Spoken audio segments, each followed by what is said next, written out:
रहमान रहीम। Students, आज का हमारा टॉपिक है एरर्स एंड अनसर्टेनिटीज़। कोई भी जब आप एक्सपेरिमेंट परफॉर्म करते हैं तो उसमें एरर्स का आना एक कुदरती बात है। वो एरर्स किन वजूहात की बिना पर आ सकते हैं? फॉर एग्ज़ाम्पल, आप प्रैक्टिकल परफॉर्म करते हुए गफलत बरत रहे हैं, नेग्लिजेंस ऑफ ए पर्सन, तब भी एरर आ सकता है। इन अप्रोप्रिएट मेथड और टेक्निक, आप जिस तरीके से प्रैक्टिकल को परफॉर्म कर रहे हैं वो तरीका आपका ठीक नहीं है, आप ठीक मेथड से ठीक टेक्निक से नहीं परफॉर्म कर रहे, तब ये एरर आ सकता है। एंड फॉल्टी अप्रेटिस, या फिर आप जो अप्रेटिस यूज़ कर रहे हैं उसमें कोई फॉल्ट हो सकता है। तो इन तीन एरर्स की इन तीन काजेज़ की, इन तीन वजूहात की बिना पर दो किस्म के एरर पॉसिबल हैं। एक होता है रैंडम एरर, दूसरा होता है सिस्टमेटिक एरर। तो सबसे पहले इनकी डेफिनेशन को देखते हैं रैंडम एरर को। Random error is said to occur when repeated measurements of a quantity gives different values under the same condition.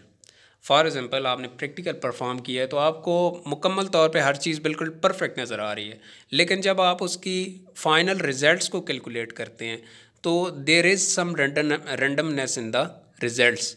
आप एक ऐसा एरर जिसको आप एलिमिनेट ना कर सकें, उस एरर को कहा जाता है रेंडम एरर। फॉर एग्ज़ाम्पल, आपके जो फाइनल रिजल्ट्स हैं उनमें अगर आपको कोई रेंडमनेस नज़र आ रही है तो वो रेंडम एरर की वजह से होती है। और इसकी काजेज़ क्या होती हैं? It's causes is unknown. सबसे पहले तो इसकी वजूहात को तलाश करना बहुत मुश्किल है रेंडम एरर की। दूसरा, it can be due to negligence of a person. ये इंसान की गफलत की वजह से भी हो सकता है, जो इंसान प्रैक्टिकल परफॉर्म कर रहा है उसकी बेहतियाती की वजह से। It can be due to weather alterations, ये मौसमी वजूहात की बिना पर भी हो सकता है। फॉर एग्ज़ाम्पल, आप सिंपल पेंडुलम वाला प्रैक्टिकल परफॉर्म करते हैं, अभी आगे जाकर आप इंशाल्लाह 12th में वो परफॉर्म करेंगे लैब्स में, तो उस उसके ऊपर मौसम का बहुत असर होता है। फॉर एग्ज़ाम्पल, अगर हवा में नमी है, अगर हवा में नमी होगी तो उसमें वैल्यूज़ में चेंज आएगा।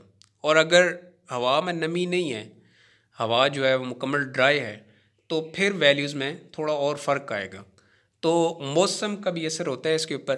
तो इसको करेक्ट कैसे किया जा सकता है? Random error can be reduced by taking several readings and then taking their averages.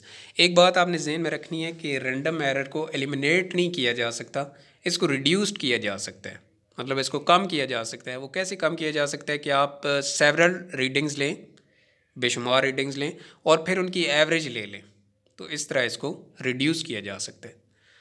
उसके बाद है systematic error. Systematic error is an error which affects all the measurements equally. इसमें कॉन्स्टेंटली डेविएशन आती है। अगर आपके एक्सपेरिमेंट में कॉन्स्टेंटली डेविएशन आ रही हो तो वो सिस्टमेटिक एरर की वजह से होती है। और इसको इंस्ट्रूमेंटेशन एरर भी कहा जाता है। मतलब आपका जो इंस्ट्रूमेंट है, जो आप अपरेटिस यूज़ कर रहे हैं, उसमें अगर फॉल्ट है तो वो सिस्टमेटिक एरर कहलाता है। और पर्सनल एरर, फॉर एग्ज़ाम्पल, जो इंसान परफॉर्म कर रहा है वो ठीक तरीके से परफॉर्म नहीं कर रहा, ठीक टेक्निक से परफॉर्म नहीं कर रहा, तो उस वजह से भी सिस्टमेटिक एरर आ सकता है। और इन्वायरमेंटल एरर भी इसको कहा जाता है। अब इसकी कॉजेज़ क्या हैं? It is cause due to the error in instrument.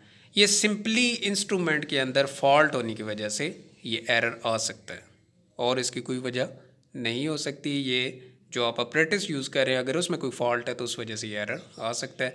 तो इसको कैसे करेक्ट किया जा सकता है? Systematic error can be eliminated by comparing the instrument with the better one और बाय चेंजिंग द इंस्ट्रूमेंट।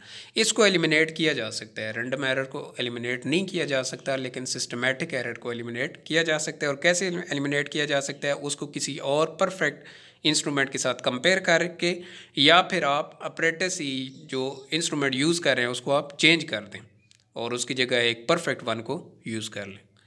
अब इन दोनों को एक और जगह पर कंपेयर किया जा सकता है, रैंडम एरर को और सिस्टमेटिक एरर को। Random error can not be possibly eliminated, इसको एलिमिनेट नहीं किया जा सकता।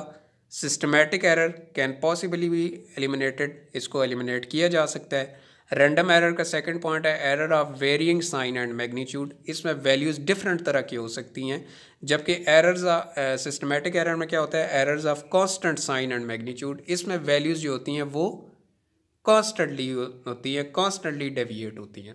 मतलब अगर कम हो रही हैं तो वो कॉन्स्टेंटली कम होती हैं, अगर बढ़ रही हैं तो कॉन्स्टेंटली बढ़ती हैं एक्चुअल वैल्यू से। रैंडम एरर का थर्ड पॉइंट है can be reduced bye averaging. इसको एवरेज के ज़रिए रिड्यूस्ड किया जा सकता है, कम किया जा सकता है एवरेज लेकर वैल्यूज़ की।